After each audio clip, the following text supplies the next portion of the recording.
Hello everyone. आज हम पढ़ेंगे डिजिटल अरेस्ट के बारे में। ये टर्म हमने काफ़ी बार सुना है, न्यूज़ में अक्सर रहता है। तो आज क्यों पढ़ना है? एक्चुअली वेस्ट बंगाल स्टेट ने अपना फर्स्ट कन्विक्शन डिलीवर किया है इन डिजिटल अरेस्ट स्कैम, मतलब पकड़ा गया है। डिजिटल अरेस्ट स्कैम में कुछ लोगों को पकड़ा गया है, उनके खिलाफ कार्रवाई हो रही है। ठीक है, तो ये डिजिटल अरेस्ट होता क्या है? डिजिटल अरेस्ट होता है एक स्कैम है ये। ठीक है, तो ये स्कैम होता है, ये ऑनलाइन होता है। ठीक है, तो ये मतलब कैसे करते हैं? ये डिज़ाइन किया गया है to extort money from victims using fear, deceit and intimidation. लोगों को डरा धमका के पैसे निकालवाने, वही पुरानी टेक्निक स्कैम करने की। बस अभी ये धमका के क्या बोलते हैं ना, अभी सब ऑनलाइन हो रहा है, तो इन्होंने भी डिजिटली करना शुरू किया। लेकिन अरेस्ट क्यों कहते हैं, देखते हैं, आगे देखते हैं। तो ये मेथड क्या है इनका कि विक्टिम्स जो होते हैं डिजिटल अरेस्ट के, उनको एक फ़ोन कॉल आएगा, या तो ईमेल आएगा या तो मैसेज आएगा।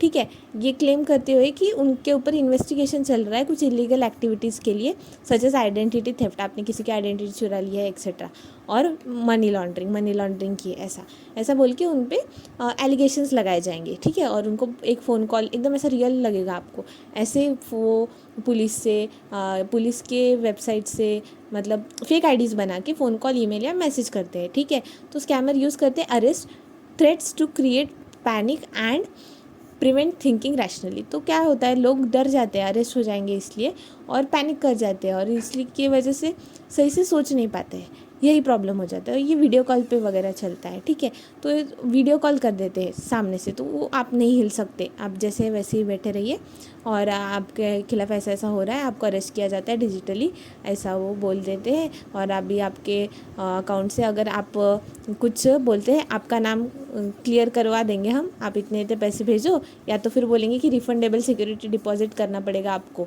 आपके अकाउंट से तो इतना पैसे जा रहा है, मनी लॉन्ड्रिंग हो रही है अभी, अगर आपने नहीं किया तो आप एक अकाउंट नंबर देते हैं, उस पर सिक्योरिटी डिपॉजिट कर दो, आपको मिल जाएगा वापस, ऐसा कुछ भी बोल के लोगों को ठग लेते हैं। ठीक है, तो ये है डिजिटल अरेस्ट। तो इसमें एडमिनिस्ट्रेटिव एस्पेक्ट्स क्या है, मतलब हमारे रोल स्टेट का और सेंटर का क्या है इसमें? अभी देखो, स्टेट पुलिस जो है और पब्लिक ऑर्डर ये मेंटेन करना, ये किसके अंडर आता है? ये स्टेट के अंदर आता है ना, स्टेट सब्जेक्ट में 7 शेड्यूल में कॉन्स्टिट्यूशन ऑफ इंडिया के शेड्यूल्स है, बराबर 12 शेड्यूल्स है, उसमें 7 जो शेड्यूल है उसके अंदर 2 ऐसी लिस्ट है ना, union list, state list, concurrent list. तो स्टेट लिस्ट में वो जो लिस्ट में सब्जेक्ट्स होते हैं ना, तो वो सब्जेक्ट पे उनकी चलती है। मतलब अभी जो स्टेट के लिए स्टेट लिस्ट में होगा तो उस पर निर्णय कौन लेगा? स्टेट लेगा। यूनियन लिस्ट में होगा उस पर सेंटर निर्णय लेगा, और कंकरेंट लिस्ट होती है उसमें स्टेट और सेंटर दोनों निर्णय ले सकते हैं, ऐसे सब्जेक्ट्स होते हैं। ठीक है, तो ये पुलिस और पब्लिक ऑर्डर तो स्टेट का रोल है। सेंटर क्या करता है? तो पुलिस और पब्लिक ऑर्डर स्टेट का रोल है, तो स्टेट कुछ सप्लीमेंट करती है, इनिशिएटिव्स लेती है। ठीक है, तो उन इनिशिएटिव्स को सपोर्ट करने का काम कौन करता है? सेंटर करता है। कैसे? एडवाइसरीज दे के, एडवाइसरीज लोगों में जारी करना, अवेयरनेस फैलाना, फाइनेंशियल असिस्टेंस देना वो स्कीम्स के लिए, under various schemes for capacity building. ठीक है, देन स्टेप्स क्या क्या लिए गए हैं अभी तक? अभी ठीक है, ये हो रहा है, क्राइम हो जाने के बाद लोगों को पता चल रहा है तो उनको गिरफ्तार करने की कोशिश भी हो जाती है, कभी कभी कर भी लेते हैं। लेकिन लोगों को अवेयर करने के लिए क्या किया जाता है? इसके लिए कुछ सेटअप किया है, तो हाँ, कुछ स्टेप्स लिए गए हैं। एक I4C नाम की एक बॉडी है, इस्टेब्लिश की है। I4C क्या है? I और 4C, तो Indian cyber crime coordination centre. देखो, CCCC, Indian cyber crime coordination centre, ये इस्टेब्लिश किसने किया है? Ministry of home affairs. तो मिनिस्ट्री ऑफ होम अफेयर्स ने इस्टेब्लिश किया है Indian cyber crime coordination centre. तो ये सेंट्रल कोऑर्डिनेटिंग बॉडी है, सारे साइबर क्राइम, जितने भी साइबर क्राइम हो रहे हैं देश में, उनके सबको कोऑर्डिनेट करता कौन है? I4C। ठीक है, तो ये I4C अभी इतना बड़ा मैकेनिज्म है, पूरे देश को हैंडल कर रहा है, तो इन्होंने भी खुद का एक मैकेनिज्म डेवलप किया, मतलब एक सेंटर इस्टेब्लिश किया है, cyber fraud mitigation centre. Cyber fraud mitigation centre establish at I4C, जहाँ पे क्या होता है फिर?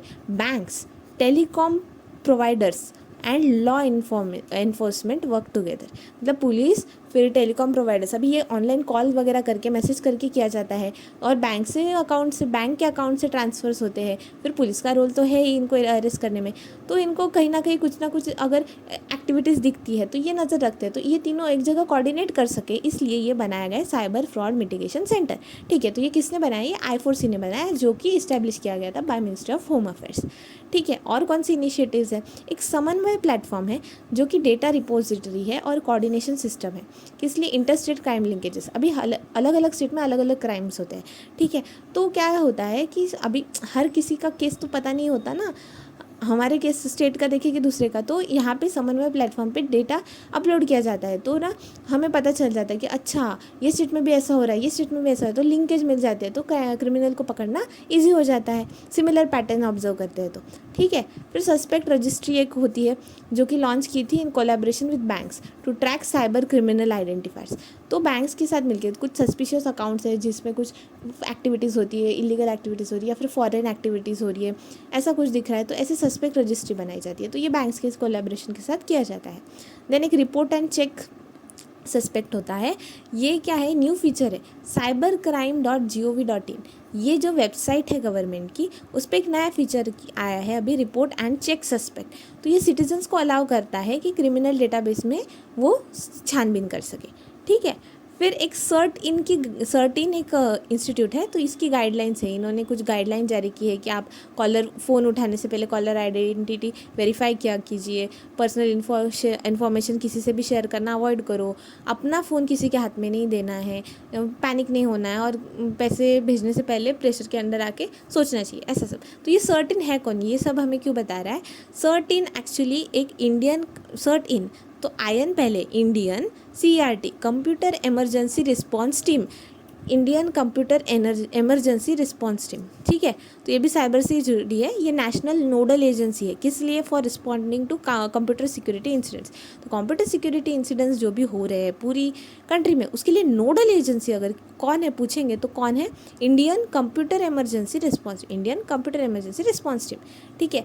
तो अभी ये जो है ना, इसके फिर ये कुछ गाइडलाइंस वगैरह करेंगी, कुछ बताती भी है, और बाकी की चीज़ें भी इसके अंडर आती है, इसके बारे में हम किसी और वीडियो में डिटेल में देखेंगे, ठीक है। कुछ और इनिशिएटिव्स है, national cyber crime reporting portal, तो ये launch as part of I4C, ये I4C है ना, Indian cyber crime coordination centre, इसका पार्ट बोल के ये लॉन्च किया है national cyber crime reporting portal. तो ये पब्लिक यहाँ पे डायरेक्टली रिपोर्ट कर सकती है ऑनलाइन, ठीक है। तो अगर ऑनलाइन में कुछ हेल्प चाहिए, ऑनलाइन कंप्लेंट लॉन्च करने के लिए कुछ असिस्टेंट चाहिए, तो नेशनल एक टोल फ्री हेल्पलाइन दी गई है 1930, इस पर कॉल करके आप साइबर क्राइम रजिस्टर कर सकते हैं, बता सकते हैं, कुछ कंप्लेंट डाल सकते हैं, ठीक है। तो ये था डिजिटल अरेस्ट के बारे में। डिजिटल अरेस्ट के बारे में काफ़ी न्यूज़ में था, तो अगर हमें आंसर राइटिंग करना है, इस पर कुछ लिखना है, तो हम ये पॉइंट्स ऐड कर सकते हैं, कुछ स्टेप्स टेकन, फिर क्या क्या इनिशिएटिव्स है, क्या है डिजिटल अरेस्ट, ये सब, ठीक है। That's it for the day, thank you.